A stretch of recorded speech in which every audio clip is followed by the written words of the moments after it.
Hi all. So today मैं एक ऐसे टॉपिक के बारे में बात करने जा रही हूँ जिसके बारे में मुझसे बहुत सारे लोगों ने पूछा है।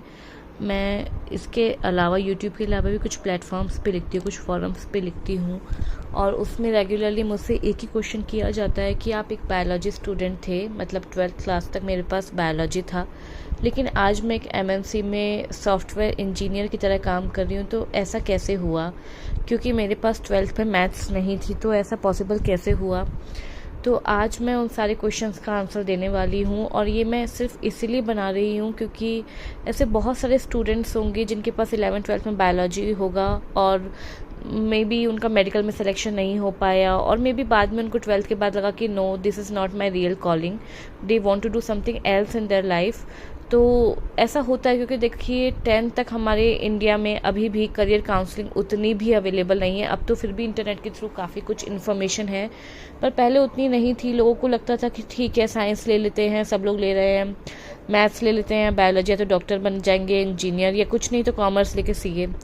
लेकिन इसके अलावा भी बहुत सारे स्कोप है, बहुत सारे फील्ड्स हैं जिनके बारे में लोगों ने अभी तक एक्सप्लोर नहीं किया है। तो ये होता है। और उसके अलावा भी हम लोग को 10th में उतना पता भी नहीं होता है कि हमें एक्चुअली किस चीज़ में इंटरेस्ट है। हमारा फ्रेंड बायोलॉजी ले रहा है तो हमने भी ले लिया, हमारे रिलेटिव ने मैथ्स लेके इंजीनियरिंग की तो हमने भी कर लिया, किसी और ने कॉमर्स लिया या आर्ट्स लिया तो हमने भी ले लिया, या हमारे पेरेंट्स ने बोला कि नहीं बेटा साइंस ले लो तो हमने ले लिया, या स्कूल में टीचर्स ने बोला। तो इस चक्कर में हम लोग कई बार ऐसे फील्ड ले लेते हैं, लेकिन फिर हमें 11th-12th में समझ में आता है कि no, this is not my real calling, इसमें मुझे इंटरेस्ट नहीं आ रहा, या ये मैं बाद में नहीं करना चाहता। तो इसलिए इसमें कोई बुराई नहीं है कि हम आगे चल के अपना फील्ड चेंज करें, क्योंकि सारी ज़िंदगी एक ऐसे प्रोफेशन में रहकर हम दुखी रहें, इससे तो अच्छा है कि हम बीच में अपना फील्ड चेंज करें, हिम्मत लाएँ, ट्राई करें। तो ऐसा ही कुछ मेरे साथ हुआ। तो 12th तक मेरे पास बायोलॉजी थी, फिर मैंने एक साल ड्रॉप लिया और मैं एमबीबीएस की तैयारी कर रही थी, मेडिकल की तैयारी कर रही थी। तो मेरा एमबीबीएस में नहीं हुआ, पर मेरा डेंटिस्ट के लिए हुआ। लेकिन फिर मुझे लग रहा था ये मेरी रियल कॉलिंग नहीं है। मेरे पेरेंट्स ने बोला ठीक है डेंटिस्ट मत करो, डेंटिस्ट के लिए। तो फिर मेरे पापा ने मुझे सजेस्ट किया कि मैं बीसीए कर लेती हूँ। उस टाइम मुझे बीसीए के बारे में कुछ भी नहीं पता था, बीसीए की फुल फॉर्म भी नहीं मालूम थी। तो फिर मैंने सोचा कि ठीक है, पर इतना मालूम था कंप्यूटर से रिलेटेड है और कंप्यूटर्स में मेरा इंटरेस्ट था, तो फिर मैंने सोचा वाई नॉट, कर लेते हैं। मैंने बीसीए में अपने ही होम टाउन में एडमिशन लिया। ऐसे ही प्राइवेट कॉलेज था, ऐसे कोई हाई फाई कॉलेज नहीं था। उसमें मैंने ट्राई किया। उसमें बीसीए में स्टार्टिंग में हम लोग का उस टाइम सेमेस्टर सिस्टम नहीं था, ईयरली सिस्टम था। कुछ 9-10 सब्जेक्ट थे, इंक्लूडिंग कंप्यूटर्स, मैथ्स था, फाइनेंस, अकाउंट्स, ये सब भी होते थे उसमें, मतलब मेरी यूनिवर्सिटी में। तो मैंने ये सब किया और मुझे बहुत इंटरेस्ट आने लग गया। और ये देखिए कि ये एक मिरेकल ही हुआ कि मेरा बीसीए फर्स्ट ईयर में मैंने अपने पूरे कॉलेज में टॉप भी किया था। तो फिर धीरे धीरे मेरा बहुत इंटरेस्ट डेवलप हुआ। टीचर्स भी मुझे बहुत गाइड करते थे। तो फिर मुझे टीचर्स ने बोला कि तुम देखो एमसीए करना चाहती हो बीसीए के बाद, तो तुम यहाँ से मत करो, तुम किसी प्रेस्टिजियस कॉलेज से करो, लाइक आईआईटी, एनआईटी, किसी ऐसे कॉलेज से करो, किसी गवर्नमेंट कॉलेज से करो जिससे तुम्हें आगे अच्छा प्लेसमेंट मिले। तो मुझे उस टाइम कुछ भी नहीं मालूम था कि कैसे करते हैं आईआईटी के लिए या एनआईटी के लिए, क्या एग्ज़ाम होते हैं, क्या कंपटीशन होते हैं, कुछ भी आइडिया नहीं था। तो टीचर्स ने मुझे गाइड किया, थोड़ा मुझे समझ में आया। तो मैंने क्या किया, बीसीए फाइनल ईयर के साथ साथ मैंने थोड़ा कोचिंग स्टार्ट किया। मेरे होम टाउन में उतना होता नहीं था, तो मैंने दूसरे सिटी में जाके कुछ टाइम के लिए मैं रही थी, कुछ मंथ्स के लिए। उससे मुझे एक आइडिया मिल गया था। उसमें तो एनआईटी के लिए जो एग्ज़ाम होता है उसको निमसेट बोलते हैं। तो उसमें कुछ उस टाइम इंडिया में मैंने करीब ये एग्ज़ाम 11 ईयर्स पहले दिया था, 11 साल पहले।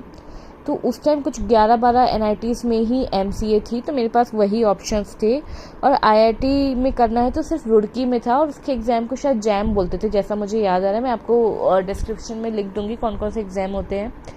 तो मैंने निमसेट और जैम के लिए तैयारी स्टार्ट किया। कुछ प्राइवेट यूनिवर्सिटी, ऑटोनॉमस यूनिवर्सिटी जैसे वनस्थली हो गया, इंद्रप्रस्थ यूनिवर्सिटी, ये सब भी मेरे टारगेट में थे, बीआईटी, मेस्ट्रा वगैरह।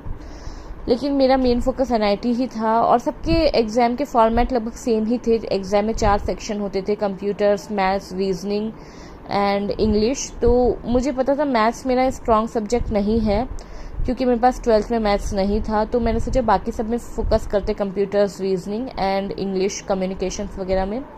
तो ये सब मेरे फील्ड्स थे। और सबसे बड़ी बात ये कि जैसे आप निमसेट का एग्ज़ाम देते हो तो उसमें, और आई थिंक आईआईटी में भी आपको ना 12th में मैथ्स मांगते हैं, जो मेरे पास नहीं था। तो मैंने क्या किया, बीसीए फाइनल ईयर में 12th के मैथ्स का एग्ज़ाम दिया। वो आप ऐसे दे सकते हो ओपन स्कूल के थ्रू, NIOS के थ्रू। मैं उसका नेम डाल दूंगी, आप NIOS के थ्रू ट्राई कर सकते हो। तो वो मैथ्स का एग्ज़ाम, अब मेरे पास 11th में मैथ्स नहीं थी और 12th का मैथ्स का एग्ज़ाम मैं कैसे देती, ना तो कोई ट्यूशन ना कुछ। तो मैं बुक खरीद के लाई। वो बुक का नाम मुझे अभी तो याद नहीं आ रहा, यदि याद आता है तो मैं डिस्क्रिप्शन में डालती हूँ। वो बुक मैं पढ़ती रही, जितना मुझे समझ में आया, जैसे प्रोबेबिलिटी वगैरह था, ये मेरे बीसीए में भी था तो थोड़ा बहुत मुझे नॉलेज था। इंटीग्रेशन, डिफरेंशिएशन, ये सब मुझे उतना आता नहीं था, लेकिन हाँ मुझे जितना समझ में आया, समहाउ मैंने 12th मैथ्स का एग्ज़ाम दिया और लकीली मेरे मार्क्स सही आए, मतलब बहुत अच्छे भी नहीं आए, पर हाँ ठीक ठाक पासिंग मार्क्स आ गए थे, तो ठीक है, उतना चलता है। फिर मेरे बीसीए फाइनल ईयर के एग्ज़ाम और निमसेट के एग्ज़ाम थोड़ा क्लैश भी हुआ था। मतलब बीसीए फाइनल के एग्ज़ाम चल रहे थे और संडे को एग्ज़ाम, ये निमसेट का संडे को ही होता था। इनफैक्ट मेरे ज़्यादातर एग्ज़ाम क्लैश होते क्योंकि हमारा, मैंने बताया था, ईयरली सिस्टम होता है, तो 9 to 10 पेपर्स एग्ज़ाम होते रहते हैं बीसीए के, तो पूरे महीने ही चल रहे थे। हर एग्ज़ाम के बीच में 2-2, 3-3 दिन का गैप था। तो जो आईआईटी वाला एग्ज़ाम था वो मेरा क्लैश था किसी बीसीए फाइनल ईयर वाले के साथ, तो वो मैं दे नहीं सकी। लेकिन जो निमसेट का एग्ज़ाम होता है वो उस टाइम संडे को ही होता था और संडे को बीसीए फाइनल ईयर का एग्ज़ाम नहीं होता है, तो वो मैं दे के आई थी। और फाइनली मेरे बीसीए फाइनल ईयर में इस वजह से उतने अच्छे मार्क्स नहीं आए थे, लेकिन फाइनली मेरा निमसेट क्लियर हो गया था। मेरा कुछ 400 समथिंग रैंक था, तो बहुत अच्छा भी नहीं कह सकते और बहुत ख़राब भी नहीं कह सकते, तो मुझे आराम से एनआईटी मिल गया था। मैंने one of the top NIT choose किया था, मतलब नॉर्थ साइड में ही चूज़ किया था। साउथ की एनआईटी के लायक मेरी रैंक नहीं थी, नॉर्थ की साइड में ही था मेरा। मैंने वहाँ पे 3 साल एमसीए किया और एमसीए के प्लेसमेंट बहुत अच्छे होते हैं, मतलब बहुत सारी कंपनीज आती हैं और काफ़ी अच्छी अपॉर्चुनिटीज़ मिली। और अब तो मुझे 9 साल हो गए हैं आईटी फील्ड में, सॉफ्टवेयर इंजीनियर में। बहुत सारे बीटेक वाले स्टूडेंट्स भी हैं जो हमारे साथ काम करते हैं, और ऑनेस्टली बीटेक, एमसीए, एमटेक, इन सब में कोई डिफरेंस नहीं होता। जब आप एक बार सॉफ्टवेयर इंजीनियर बन जाते हो, एक बार आप जॉब करने लगते हो, सब इक्वल ही रहता है। सब कुछ आपके टैलेंट पे है, सब कुछ आपकी अंडरस्टैंडिंग पे है कि आप कितना आपने उसमें एफर्ट डालते हो, कितना आप हार्डवर्क करते हो, सब कुछ उसी पे ही है। तो ये वीडियो उन सब के लिए है जिनके पास 11th-12th में बायोलॉजी था लेकिन अब वो चाहते हैं वो अपना फील्ड चेंज करे, तो इसमें कोई बुराई नहीं है।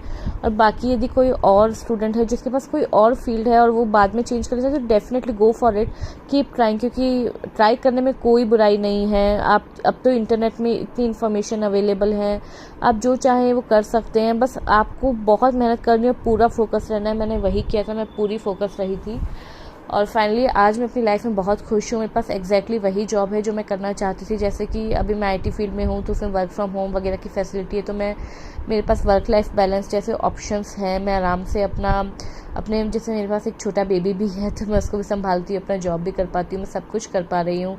तो आई थिंक ये फील्ड मेरी रियल कॉलिंग थी और मैं बहुत खुश हूँ। और या all the best to all the students, and please like, share and subscribe if you like this video. Yeah, thank you, bye bye.